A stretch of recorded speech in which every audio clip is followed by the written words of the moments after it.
All right, good morning, everybody, or good afternoon. I'm here with Karly from Playworks Physio. She's a pediatric physiotherapist, so working with age range of 0 to 18. And I'm excited to have her here today because yes, you're all new moms or long-term moms, and some of the information that we're going to talk about today is also really important for ensuring that you feel confident as a parent, as well as knowing some of those milestones that baby, is supposed to reach, and then also being able to identify, anything that may be concerning you.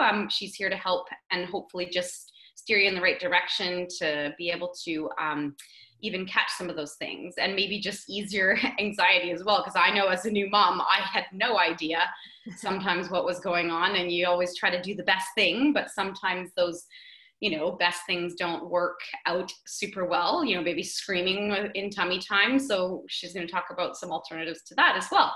So Karly, I'll let you introduce yourself, and then we'll get into a little bit of the conversation. Perfect. Hello, everyone. I'm Karly. I'm one of the physios that work at Playworks Physio in Port Moody, and that is a pediatric-specific physiotherapy clinic for kids of all ranges, from literally newborn to 18 years of age. And we see lots of babies, and we also see lots of athletes and kids with all sorts of wonderful diagnoses, and we basically service the Tri-Cities. And now that there's telephysio, we can service a lot of kids across Canada even. So yes, that is the clinic that I work at currently. And one of the things that we love to treat are the little ones, the infants and the babies. We get a ton of families that are really looking for support, especially first-time families, or families that never knew that this service was available for kids, and just learning how to purposefully play with your kid and your child, how to, what games and sorts of activities you can do to help support their development so they're reaching those milestones appropriately. And, are you picking up any red flags? Should I be concerned? Kind of what Tamarah had mentioned earlier.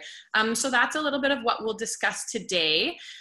So to start off, I guess since, the big thing is tummy time, some of the biggest tips that I like to give families for tummy time is that you can start day one. And Tamarah can be my demonstration since she has her little baby there. So tummy time doesn't have to be flat on a cold, hard floor, especially for the younger age range, especially the first few days and weeks old. What you can do, I'm sure a lot of you know this already, you can, pop baby on your chest. And the more that you recline backwards, the more that baby is on their tummy and the more work they have to do. So often if you have a bub that doesn't tolerate tummy time well, keeping them more close to vertical, but still with their weight kind of on their tummy will help it make it a little bit easier for them to tolerate it. And another thing with that is doing little spurts throughout the day, especially, for those babes that don't love it, doing, a minute or two frequently throughout the day. It doesn't have to be half an hour tummy time, like that, because of course it's hard, and babies can't communicate. All they can do is either cry or not cry. And, when they are crying, they might be saying it's hard. It might not be that it's, it's terrible and it's a horrible thing. They might just be like, this is hard, and they're fussing a little bit. So, and you can always start a little bit harder, closer to flat. And then after, 2-3 minutes, they start to fuss, make it a little bit easier for them. So those are some things to kind of help with tummy time. Another thing, as Tamarah's doing right now, you can kind of pop babe, if you're grabbing a coffee with your friends at the cafe or anything like that, you can put babe across your legs like that. You can even sink their knees in between your legs, perfect, just like that, to help change that incline to make it a little bit easier. The incline here is like this knee's higher, this knee's lower. Absolutely. Right. And that tilts them up a little bit to put their head a little bit higher than their hips. Exactly. So that's a good one. One that I know is a big fan with the dads is, yep, on the, you know, kind of carrying them on your arms like this. And same thing, you can tip them up a little bit to make it exactly easier like that. And that tends to be a really, really nice one, as well as putting a roll, you know, if your babe is, if you are doing tummy time on the floor, you can put a roll just under their armpits like that. And again, that tilts them up a little bit just like that. And one important thing is when you're doing tummy time with your babe, engage with them, you know, lay on their level. It wouldn't be as fun if, you know, you put them on the floor and they just had to kind of work to stay there. Like get on your tummy too. And if you can, and engage with them. And, you know, little toys, mirrors are a fantastic toy for tummy time, and anything that's bright and contrast as well, you know, black and white and red. Those are all things that will kind of bring that visual development upwards, as well as start to build, you know, their strength and everything like that. So those are probably the key things for tummy time. Now I wanted to ask you now, what age can you start that? Because I know a lot of parents are like, oh, you know, how young is too young? And what is that? What kind of like, when is that recommendation? And also, and as an adjunct to that, why do we do this? Absolutely. So to challenge you on the first question, and to challenge everyone out there, when a baby is born, what position, the first time they contact mom, what position is baby on mom? On their tummy, right on mom's chest. Yeah. They're not on their backs flailing anything. So from the second they're born, it's natural for a baby to be on their tummy. And I think what tends to happen is there was a lot of media out there before to keep babies asleep on their backs, which is super important for little babies. You don't want them to be on their tummies to sleep for suffocation purposes, which is fantastic. However, with that information, I find a lot of families are really scared to do any time on their tummy. And then the more time that you don't do it, the harder it becomes. So starting day one right away, and like I had mentioned earlier, little spurts, doesn't have to be long, doesn't have to be hard, like flat tummy time, but just start. It's never too early to do that. So right away. And the importance of this is the reason that it's called milestones is because you need one milestone to help support the next one and the following one and the following one, right? So if you start at tummy time, babies will start to build enough strength to lift their heads up, to start to push through their arms and develop their shoulder girdles, and to also start to shift their weight, which will turn into a roll. And then rolling will turn into enough strength to start moving their bodies around and inching forward and crawling. And crawling will start to help babies build strength to sit up, and sitting up, getting into standing, and all those sorts of things. So it's really a lot more difficult for babies to reach those next milestones if they're not doing, you know, the precursor ones. And that's, I think, where a lot of families have trouble with knowing, is my baby hitting the right milestone? Because yes, for a number of reasons, if you have a preterm infant or anything like that, there's a lot of factors that can delay these milestones. And if a baby, let's say, for example, you never did tummy time and you're like, okay, my baby's 6 months, why are they not sitting up on their own? That's a huge indicator that they're missing the strength that is important to do that skill. So it's not necessarily, milestones are great to guide the time of when babies should be doing those things, but there's a lot of factors that can lead into if they're moving appropriately or not. So does that answer the question that you were looking for? Now, speaking to that, in terms of just sort of like a broad view of the milestones that kids should, or babies should rather, as a parent, your baby should kind of meet along the way? Like, what would you say would be like within the first month, and then the second, third, fourth, fifth, sixth? Because we'll just speak to 0 to 6 months right now. Absolutely. So from that first month of development, what you're really looking for is babies are often super squished in mom's belly. So you're looking for them to start to spread their arms and legs out a little bit more, and to start to learn how to keep their head in midline. Even if they're laying on their back, you know, babies are so weak typically because now they're moving against gravity, which is hard, you want them to start to learn how to hold themselves in the middle. And then as well as they're on their tummy and they're starting to get to 2 months and 3 months of age, starting to lift their head up off the ground rather than just, you know, keep it flat on the ground. And that's all part of the building strength. The more you do things, the more strength you'll build. Yeah. At around 2 to 3 months of age, you want to see them really lifting their heads up and starting to turn and control their head side to side, as well as when you're on their back, bringing their hands together and starting to, you know, do that sort of thing. Closer to 4, 5, 6, now these windows start to get a little bit bigger because babies are, you know, there's some babies do less tummy time, some do more. So it's all within normal. Starting to shift weight, starting to roll. You really want to see babies bringing their knees up and their feet up towards their belly button, starting to grab at their toes. That's the precursor to rolling. So you want to see that sort of stuff happening kind of at 4 to 6 months of age. And then you can start, babies should be at a point where they're starting to practice sitting up around 4 to 6 months of age, given that they've met those other, you know, milestones. That's an appropriate amount of time to start. And I'm sure that can vary, right? Exactly. Now, with the sitting thing, a lot of people really like that bumbo. So I know personally as a physio, I have some opinions about it, but can you touch on that and maybe give some alternative ideas of how to practice that sitting?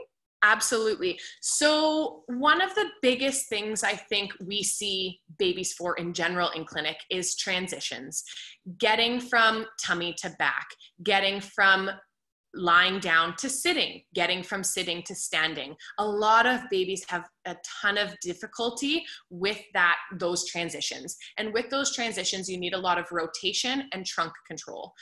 So we often find that not necessarily just bumbos, but equipment in general blocks transitions. So if you're stuck in a bumbo, which seems really comfortable, it'd be like a lazy boy chair for babies. Of course, a baby's in that super supportive chair. They're not able to rotate. They're not able to move. It's sitting them up. They're not building those muscles to sit up. So we often find that equipment like that will not necessarily help a baby learn to sit. It's more of a tool for parents. Hey, I need to go wash my hands, put baby in there, and then, you know. Absolutely. Exactly. And those can be necessary at times, for sure. Absolutely. Definitely. Like mom needs to do her thing, dad needs to do his things, and definitely, but just keep in mind moderation, you know, and if you're looking for ways for your baby to learn how to sit, that is probably not your answer. In terms of practicing sitting up, you know, you want to have the baby doing as much work as they can to start to practice that. So the better your baby is at sitting up, the more you can start to lower your hands. This baby will be tricky because it's floppy, but you could hold, like if you're holding up by armpits, it might be difficult. That will give baby a lot of support to sit up. But as you start to lower your hands to the hips, see how now baby's tipping forward and back a little bit, that challenges them a little bit more. So one way you can challenge your bubs of sitting is to start to lower your hands. And when a baby is quite good at sitting, you can hold their thighs, and baby should be able to, that's them working on their trunk control. Exactly.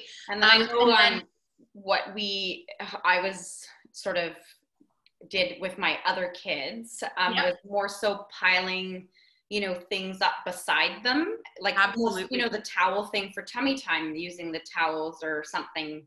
Absolutely. And having them sit forward with their hands down to kind of prop them, like the tripod sitting is a really good, really good way to do that. And then have things around and behind them. So if they do start to go backwards, they're not gonna, you know, fully tip back, and they're, you know, nothing sharp or anything behind them. Exactly. And you can have that, baby, right? Yes, exactly. And you can have that sort of support behind them. Yeah, exactly. Perfect. And as babies do that, it's also important for them to learn If I go backwards and tip backwards, I fall, because babies are going to be refining how their balance and their control. And if I go this far, I'm balanced. If I go this far, I'm falling backwards. Right. So it's all about practicing a variety. Whereas if you're in a chair or a supportive sitting device, you won't necessarily learn those sorts of skills. So yeah, pad all behind, you can sit behind your baby, things like that. But if you find your baby is pushing into that, you know, pillow or support for support, that might be an indication that your baby might not be ready to practice sitting yet, because they're using their back muscles more than their tummy muscles. Okay, perfect. And then, so, you know, with the, obviously, back to rolling, tummy time, is there certain things that you can do to help facilitate that with, like, but encourage it rather, as opposed to force it? Absolutely. So one big tip that I like to do with rolling is rolling doesn't have to be fully from back to fully tummy, or fully tummy to fully back. You can practice side lying and have your baby in side lying and just wait for them to kind of shift their weight either onto their back or onto their tummy and see what happens. It doesn't have to be the whole thing. Another really good tip to help rolling is getting babies, like if you put babe on their tummy for a sec, and if you get, if she's looking up like that, if you have a toy and get them to look, but then look up towards the ceiling, that will often turn their head enough that then they tip over. And at the beginning of rolling, it's often very uncontrolled, and it's by mistake because they shift their weight too much. But visual cues are very good to help that. So rattles, toys with lights, that can all help to support rolling. Okay.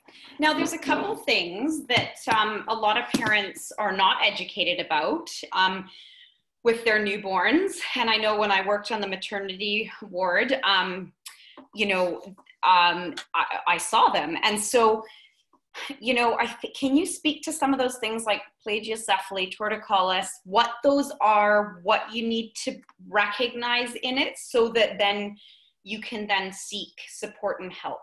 Absolutely. So definitely two very common things, and also very treatable things. One of the biggest things is that these can be treated the sooner you kind of are aware of it and look for help, the easier, the better the resolution, all those things, the sooner the better. So some things to look for, and what is plagiocephaly and torticollis? Plagiocephaly is when a head shape that's supposed to be fairly round gets quite flat on one side. And that's typically because a baby will spend a lot of time on one side, looking to one side, or have a preference to look to one side. This can develop first, but it's also often very highly correlated with torticollis, which is when your muscle has a spasm, often from long labor, vaginal deliveries, or twins, if there's two in mom's belly and all squished up.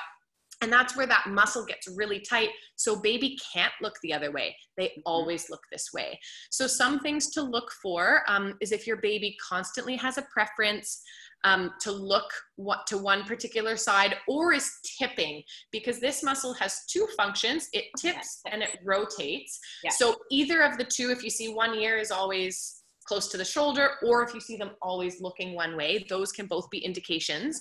And then also with plagiocephaly, if you're noticing that, if you look like an overhead view of your baby, if you notice there's quite a flat spot developing, if you notice sometimes your forehead might stick out, or the baby's forehead might stick out a little bit, or their ears are starting to shift a little bit, those are signs of a little bit more severe plagiocephaly, but definitely things to be on the lookout for, and both are highly tied to each other.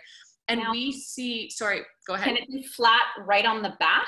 Yes. When it's flat right on the back, that is also just from babies that spend a lot of time on their backs, often preterm infants, or any infants that were in the NICU. That tends to be a little bit more common because, you know, whether they had, you know, IVs and things Yep. onto them, or just babies that have a lot of other siblings and they spend a lot of time on their backs. Fair. That's also Totally. fine too. Yeah. So anything like that is good to keep an eye on, and definitely get checked out to make sure there isn't, because, you know, if a baby's always looking that way, it's going to get worse and worse. And especially the first 3 months when a baby has 2 soft spots in their heads, their head is very flexible. And of course, during that time, all babies do is sleep, and likely on their backs. Once they get older, they don't spend as much time on their backs, so the changes are less. But those first 3 months you see a lot of changes. So it's never too early. You know, if you suspect a preference, if you suspect head shape difference, the earlier the better. It's quite difficult to treat head shapes after, you know, kind of 14, 16 months. There's not a ton of change. Even after 12, it's a lot less change than you would get if you came in at 6 months. So it's better to just get it looked at. And the really neat thing right now is that telephysio and online physio has been phenomenal for that. We've had a boom with our plagiocephaly and torticollis assessments and just check-ins to make sure, because it's so simple to do that online, and to just give a quick screen to check to make sure everything's good. And a lot of it is education, and how do you hold your baby to stretch this muscle, and how do you, you know, do that sort of thing. So and I know, do you speak, because I know that it can also other like support in terms of breastfeeding angles. Absolutely. Can be, and it can talk about it can also lead to like if a baby is having trouble feeding from one side, it could be because their muscle is so tight, you know, all that sort of thing. So huge correlation to that, and it's all linked. So the sooner you can kind of see, is this an issue? Maybe it's not, but even just to check in to make sure that this is, you know, this is what's going on is something we definitely see a lot of. And there's that pillow that was developed by that physiotherapist in France, or maybe it was Australia, that it's for when babies are really young and they sleep on their back a lot. Absolutely. I can't remember what it's called, but what do you think about There's a that? ton of different ones out there. I think the main one that we've seen, and it's like a medical device, is a Mimos pillow. That one is the name of it, but they have all sorts of ones now, even like a donut type pillow that has a hole in it.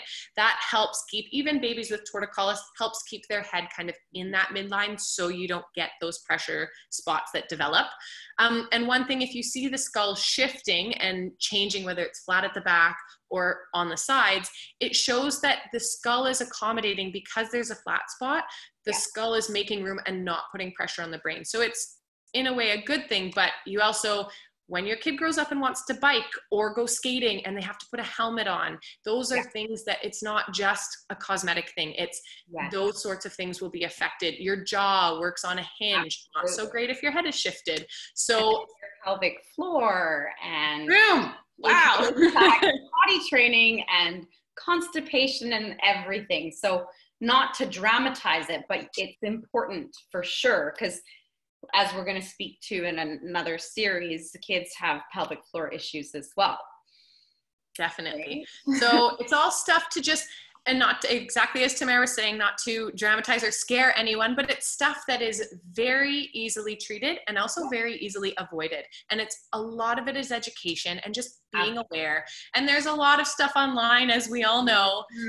So it's also finding stuff from, you know, a source that's proper and reputable and things like that. So, so that kind of brings us to, you know, the kind of final point. And I think thank you so much for speaking to all these, because I think even as a new mother or a mother of many, you know, when you have that newborn, every single birth is different. Every single, you know, baby comes out different and has a different personality and will have a different sort of journey to their quote milestones. And so I think, you know, as a part of the sort of physical and mental health and I guess aspect of motherhood, you know, it's because we're speaking to it as a whole, you know, this is a huge element that can impact a lot of those things as well, and impact your sleep, and then impact, you know, what you're going to be able to do on a daily basis as well.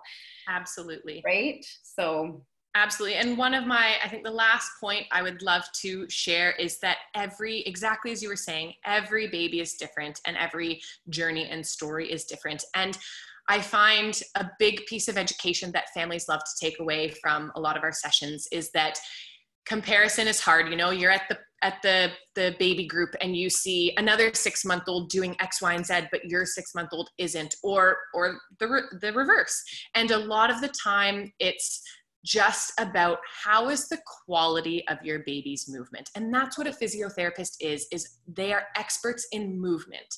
So it's super important to, maybe your baby is, you know, a little bit behind, but what were the factors that might have caused this? And is the quality of your movement okay? If the quality of your movement is fine, I'm in no rush. You let them take their time and, you know, and do that. So it's tricky to, you know, not compare. And even within the same family, oh, my first child was doing this at this month and this baby's not doing it at all. Like, it's overwhelming and hard. And of course, all of you want to do everything that you can, you know, to make your journey as best as it can. So it's just about learning.